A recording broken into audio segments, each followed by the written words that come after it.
This is the Season 3 Yankee theme team, my current favorite team. We're going to play a ranked seasons game with this Yankee theme team. Good old late night scan fashion. In this series, we break down my strategy, what's going through my mind, and just play an entire uncut ranked game. We'll play it with this Yankee theme team. By the time you're watching this, Season 4 is released. I recorded before Season 3 ended. So, don't be alarmed seeing Mickey Mantle, Aaron Judge, and other set 2 cards here. Because, yeah, they're just going to kind of be here. And yes, I am using all-time Yankees whenever I can. In the bullpen, I have Ottavino and Chapman, who are not Yankee cards. In the lineup, I have Alfonso Soriano, who is not a Yankee card, but this team could use a second baseman, so we are using him. And then in terms of the captain boost, you see we have the Jason Giambi captain boost, who boosts splits versus righties really nice, contact versus left, and then 10 clutch. So a nice little captain, you know, plus 10 contact and power versus right, you know, nice. Not too crazy though. And then you have the Whitey Ford captain for the Yankee pitching staff, with better hits per 9, walks per 9, and stamina, as you see on your bottom right corner. And it actually turns this team really nice. The new Grandy Man card is unreal with his splits, like 119, 125, 125, 125. That's stupid. Obviously, Aaron Judge is great. Mickey Mantle is unreal. And honestly, past that, the team isn't too crazy. Like, Gary Sanchez is nice. Derek Jeter is nice. And, you know, a couple players I would rather use instead of diamonds getting boosted, like Josh Donaldson, Alfonso Soriano. I think I maybe could wild card someone. I don't even know if I have Anthony Volpe still, but he would be like the only wild card option. You know what? I think I do have the wild card spot. Josh Donaldson, you're a cursed Yankee. Send him to the sun. So we're going to play a game with this team, see how we do. And let's not even waste any time. Let's just get right into it. And I think it's actually my first solo ranked game of the season. I haven't played any games because I am a degenerate. Well, I shouldn't say degenerate. I'm just focusing on my main channel content. So we're going to play Yankee Stadium. I feel like I have to with the Yankee theme team. But yeah, I've been focusing on a lot of main channel stuff. I've been taking some online courses trying to get better at editing. And I kind of threw stuff to the side with this channel. So I apologize for not uploading.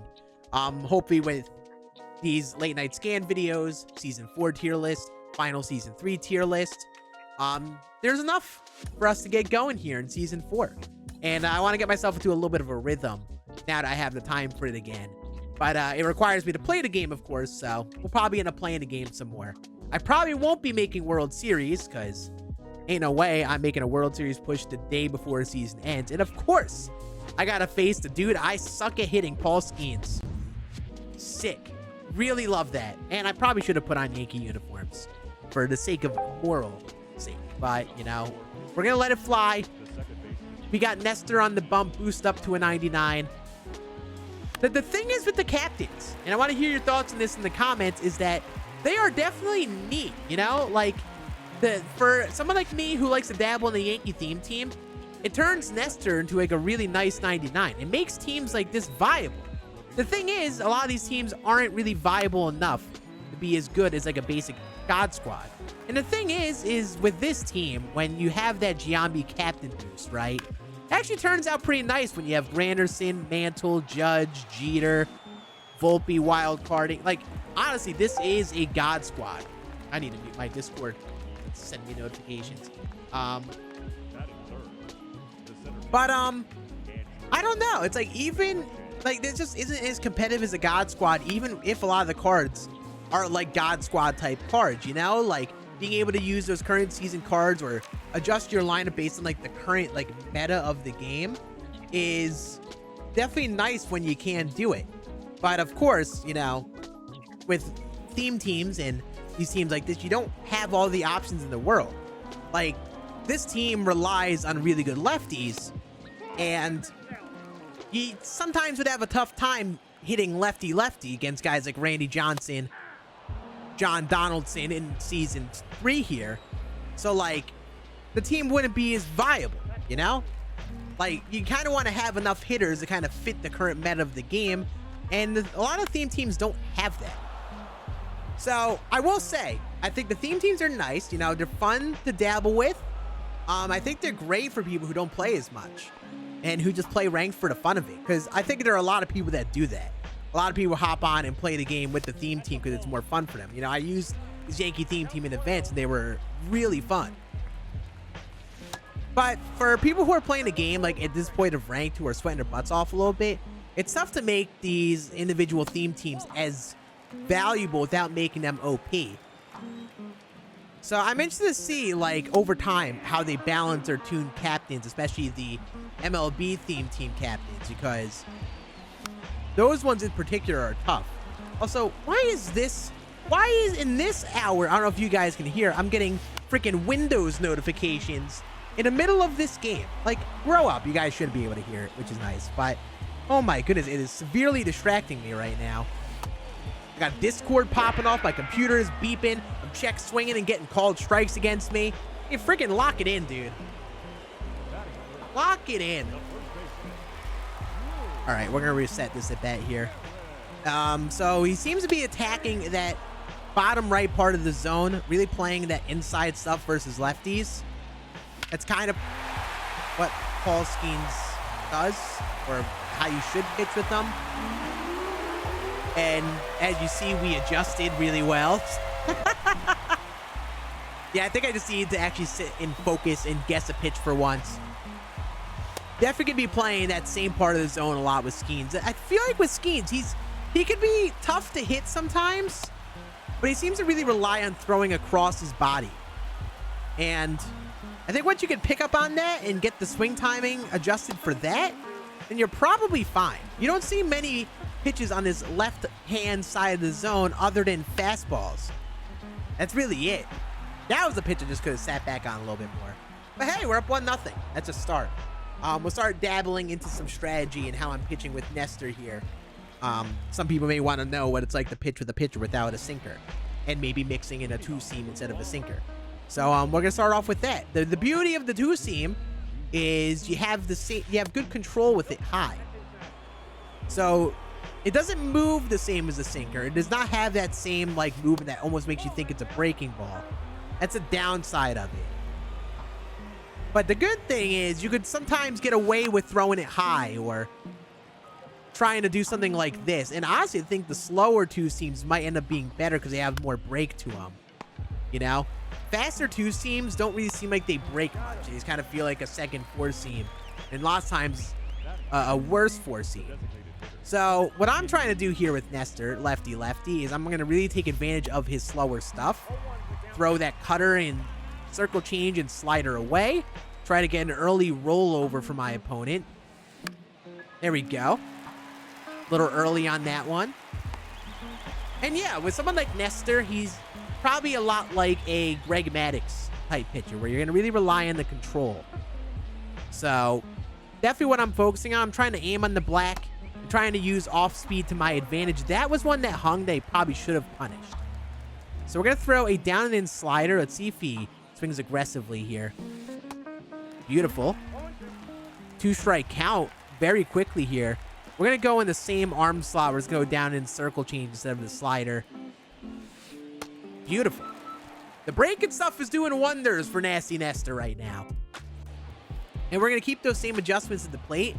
Look for the inside stuff with Skeens here with the lefties. I'm going to kind of check out on that left-hand side of the plate here. Just focus inside. And I got the pitch, and I was still late on it. Dang it, dude. With Granderson, too, 119 and 125 versus right, I got to hit that out, man. I stink. I'm a pee-pee-poo-poo head. All right, Anthony Volpe. I've not used this card in a minute. There we go again. The cutter away. I feel like that's a lot of the play. That's how a lot of people pitch with Skeens. Righty-righty, it's a lot of cutters and changeups and sliders away. Not much throwing righty-righty inside.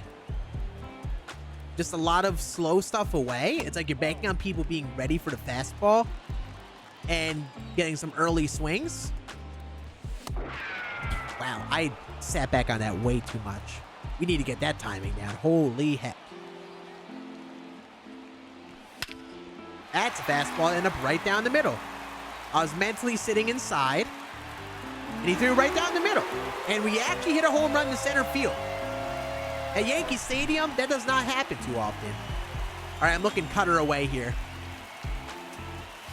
Oh, he did slider. He did slider. I was looking cutter. I wanted cutter away. I was guessing that hard. There it is. Still early on it. Darn it, dude. Way to fight. Hey, stick with the slow stuff away. Probably keeps throwing that. Oh, that's a solid swing. You gotta just poke that to right field. Yeah, we got a little bit on the pull side on that one. Hey, listen, we're doing well. 2 home runs. I feel like I'm reading schemes pretty well. I've got a gauge of how my opponent's pitching with them, which is all good news. He's got to string some hits together, maybe get some runners on for those home runs.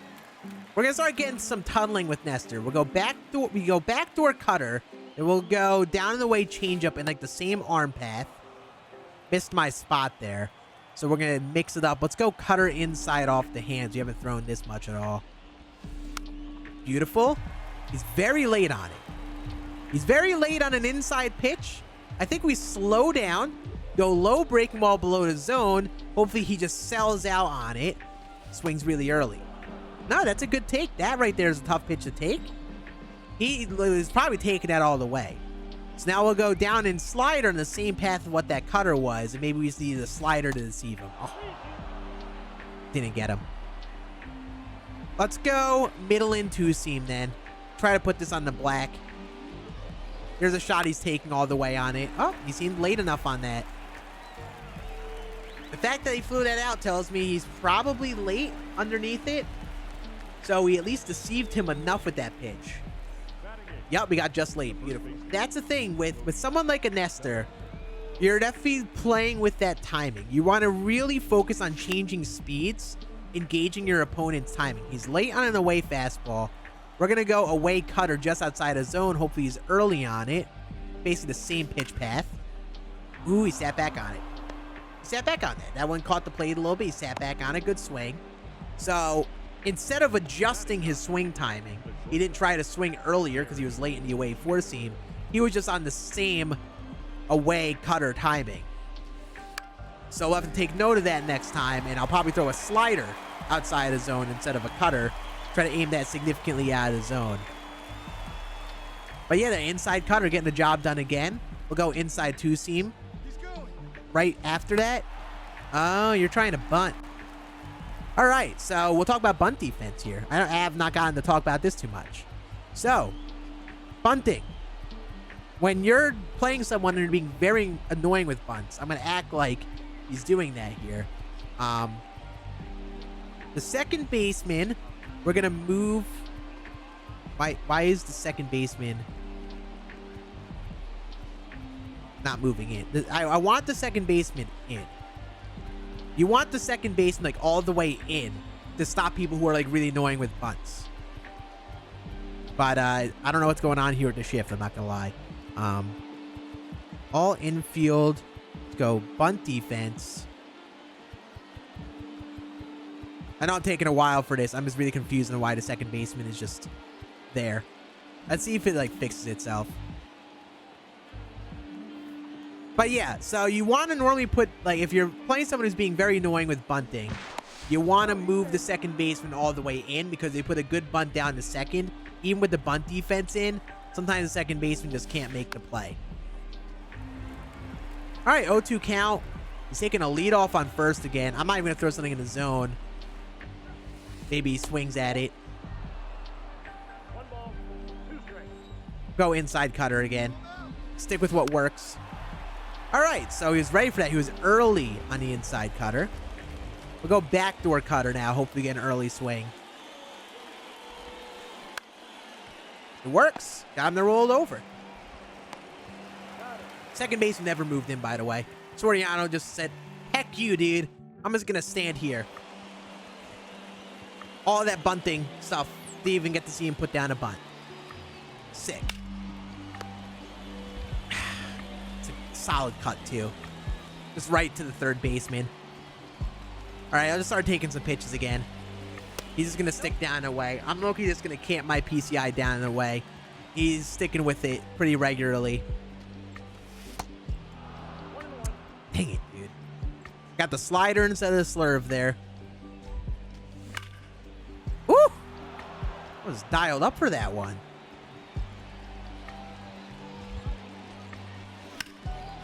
Oh, right center. Oh, just underneath it, man. We're pretty close to, like, putting up more runs against Skeens here.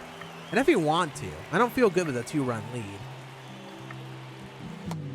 Yeah, this dude is really focused on down and away. He's not challenging me inside much. Probably goes down and away again here. Or at least some low pitch, yeah.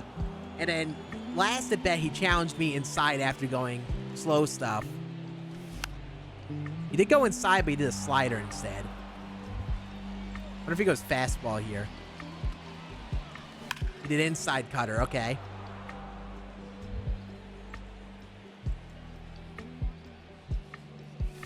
That is a hanging circle change, baby. Put it right down the middle. I was definitely sitting fastball there. I was looking inside fastball. But when a changeup hangs like that, you get a lot of time to react. Again, I'm looking inside here. Okay, I don't know why I swung at that. I'm trying to tell myself to sit inside. But I saw a fastball. I think my eyes just glowed up a bit. Where did I miss on that one? Oh, was I early? Too early. Okay. That's just a buckle of a pitch there. Holy smokes. That just came down to me missing the fastball. It's too late and then too early on it. Couple not good swings.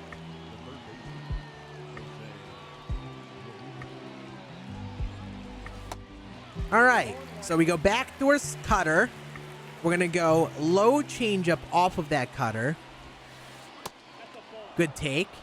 Not an easy pitch to take there. Let's go high four seam outside the zone here. I want to see how eager he is for fastball.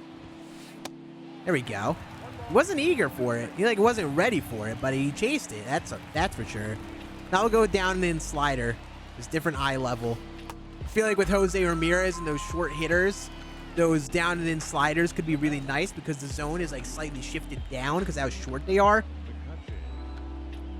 We'll go down the way breaking ball here again. We'll go change up this time. Beautiful. He thought it was going to be that cutter, I think, because I've been throwing it a lot. Now we're going to go down in slider, just off the plate. Beautiful. So he's too early on 2 breaking balls. Was looking fastball for sure. Let's go high 4 seam out of zone again. See if we can get him on this. Oh, yeah, he was selling out fastball there. That wasn't even a good pitch, and he still managed to get a hit on it. And that's how that goes sometimes when you're ready enough for a pitch.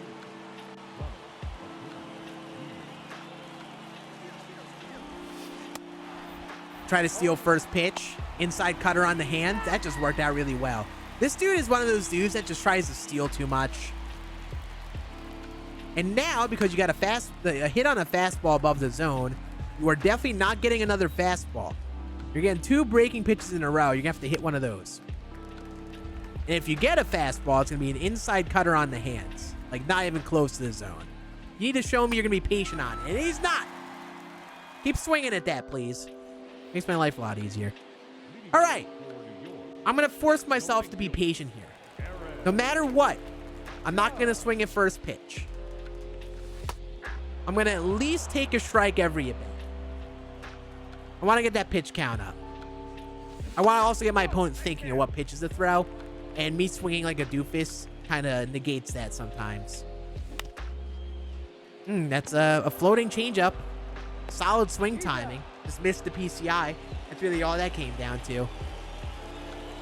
After this, I want to look at the batter analysis. I want to see how many pitches he's even thrown high. He's definitely been in that lower half of the zone here. Oh, look at that. The only high pitches he's really thrown have been up and in the lefties, basically. And down and in has been the main spot. He's playing on the glove side movement. So low key, let's just test it out. We're going to kind of sit down and in here. Okay, that was a floating slider. I'm sitting down in it. I'm waiting for him to throw something here. We'll guess pitch a bit here. We'll give him that fastball. That's fine.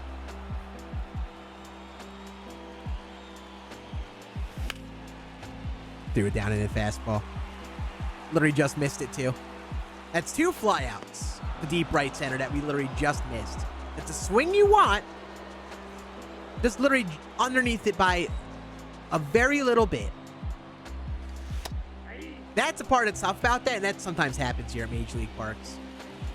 Like, I think it's swings like that people like playing at parks like Shield Woods, stuff like that.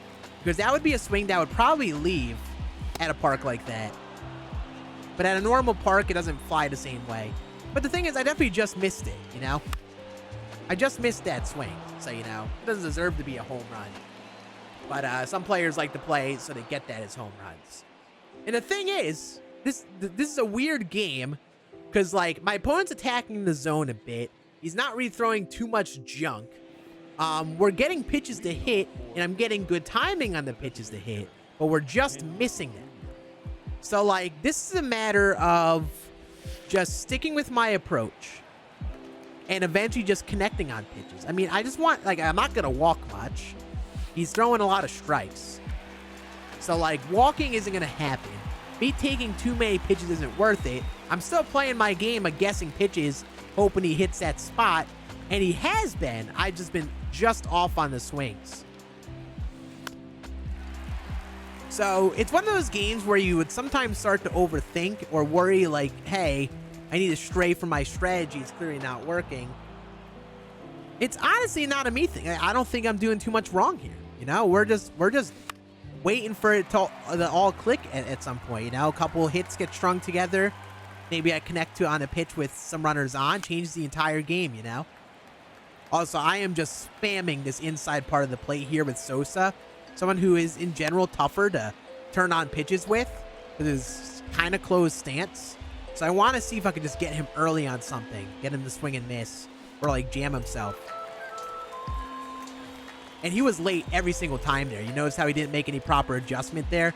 He was just late every single time. And now that he was late that last at bat, now he's overcompensating.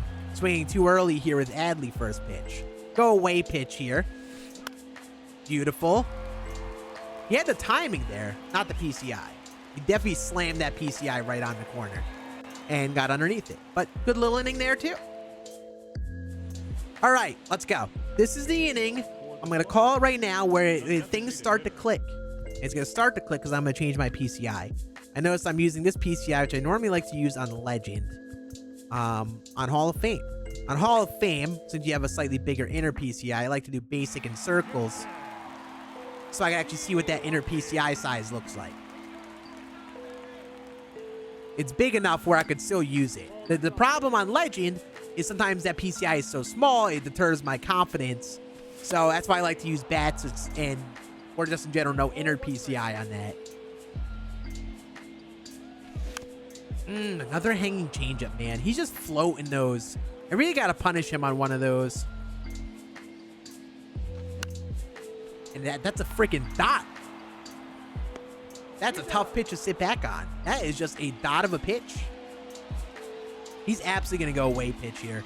I'm going to try to really sit back on this here. It's weird to tell myself to sit on an away pitch, a slow pitch. Okay, he threw a fastball, center cut. I did have to sit back on him more than I expected. But you see, I was camping the PCI low. I was banking on something low and away, and he just threw it middle cut. Good old Gary Sanchez. That card is nuts with the Yankee captain boost. Like, I'm so glad, like, you have like a 99 Gary Sanchez, basically. That's what that card is. It's nuts. Also, that was that was a pitch that I swung at because I just was not thinking at all. Absolutely flailed at a really bad pitch. And he did cut her there. I read that as fastball the entire way. Now he's starting to go with those cutters some more after giving up a homer on the fastball. And then, of course, now he goes back fastball. Is he going to go a lot of fastball this AB then? Is he just going to focus on fastball instead of cutter? He hasn't done too much of fastball and cutter in the same at bat, it feels like. And another swing I just missed. Just a little late on it, just a little underneath. This is such a weird game, man. Like, whenever I've connected on it, I have decimated the baseball.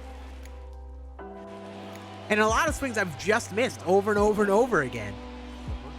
His game is just going by really quick. All right, I shouldn't have thrown this pitch. He hit this for a single last time. Oh, we got lucky. He got that timing down in that away cutter last time. I should not have thrown that. I should have thrown something off the plate. Like a slider. Now we'll throw that slider, I guess. I will say, we're having a great start with Nestor here. But I wouldn't have really expected it. But this is kind of what happens. I haven't played a game at all in this season. I'm in 700 rating. So this person probably is just in Hall of Fame or just underneath Hall of Fame. Getting diced up by Nestor. They don't seem to be used to the pitch timing. His stuff feels like it's really floaty and it really shouldn't be good. Like, it doesn't look too deceptive at all. But he's just falling for the inside cutters a lot. He's expanding the zone. He's been late on some, like, low 90s fastballs. So, I mean, it's working. Can't really question it, you know? All right, there's that low four seam again. One at bat, he doubled down on those. Dang it, that's a pitch I got to hit out, man.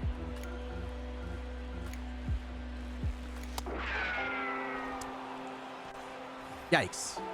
This dude is just so aggressive. And like in my head there, I was telling myself like, oh, he's gonna throw something out of the zone, you know? And he just went down and in. And just for some reason with Skeens, I just don't read that bottom right part of the zone as well as I could. It trips me out a bit. Please throw a fastball again. Nope. He did a slurp. And he threw it down and in as you would expect. And you know what? Maybe we just gotta take advantage of him attacking the zone like this. You know, if you're gonna keep on throwing me strikes, you should always be ready to swing. Especially at the parts where we're guessing where he's throwing it. This same bottom right part of the zone here. Find a way through. That's pain. I will say, games like this definitely are tough for Judge. Like righty-righty against a really good starter. Someone who's just spamming away. Like, I would say Judge sometimes has a tougher time with the low and away stuff. He's like a pull hitter, so it's easy to be early on it with his lower vision. And this dude really loves that low fastball, and he's sticking with it. Even after me hitting some tanks on it.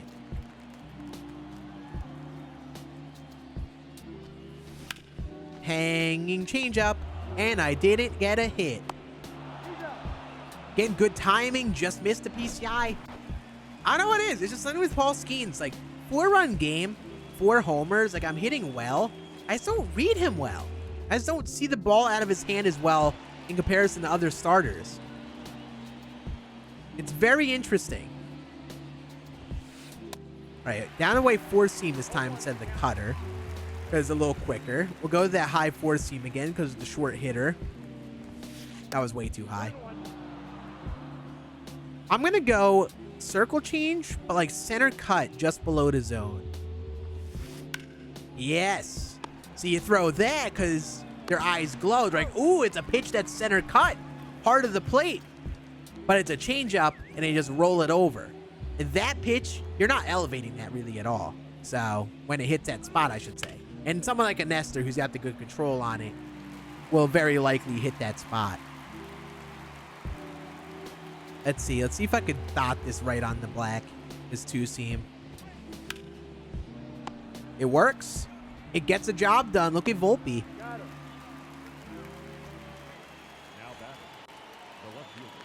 He was early on it. He's committed inside fastball now. So now you get down and in slider. This man is mentally telling himself, oh, it's going to come inside. He's going to throw a fastball on the plate. I'm ready to swing at it. So you know what? You're getting another cutter until you prove you can take it. Come on, buddy. Do it. You can take it. I'll keep throwing the same pitch. I'm going to throw it until you prove you take it. Every time, you're just going to keep on being early on it, in on the hands. You're not going to do anything with it. I'll keep throwing it. You could tell he's getting like every single swing. Like the exact same outcome every time. Like, oh, he was late on that one. He was late on it.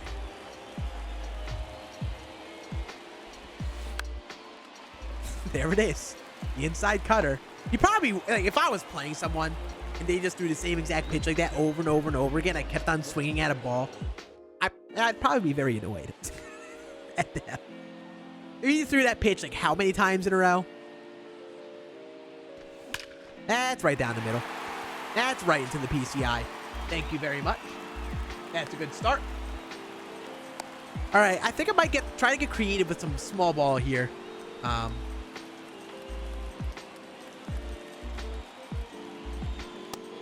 Try to choose a pitch where I think I'm going to get a breaking ball. Let's go here. Try to steal. Ah, that was too center cut. I had to swing at that. Almost could have poked that to the left side of the infield. Come on, give me a fastball in the zone, buddy.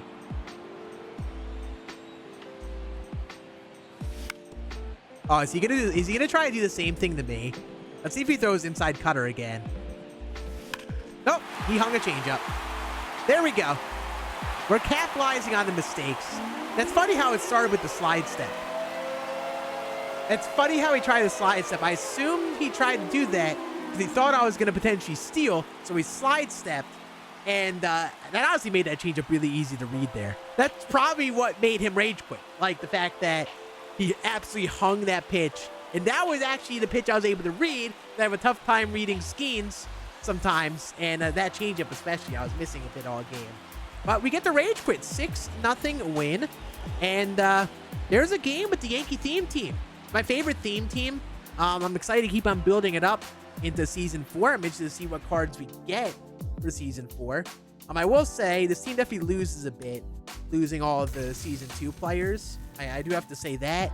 You know, you lose this Soriano, who is an all-time Yankee, Judge and Mickey Mantle, and 97 Lou Gehrig. They got some good guys like Bader as well. So, like, this team definitely loses a little bit. But I will say, I forgot to use Glaber, man. I wanted to use Glaber for this theme team, and I forgot. I am so sad. But yeah, we also got some pitching staff we'll be losing, like Nestor and 99 Cole. So, I'll keep you all updated. We'll probably do a game with this team as it keeps on evolving throughout the year. I appreciate you all watching, and let me know what type of other MLB theme teams you like using so far. I appreciate you all watching these late night scans. Make sure you watch some more over here, and you all have a great rest of your day. See you again on next one.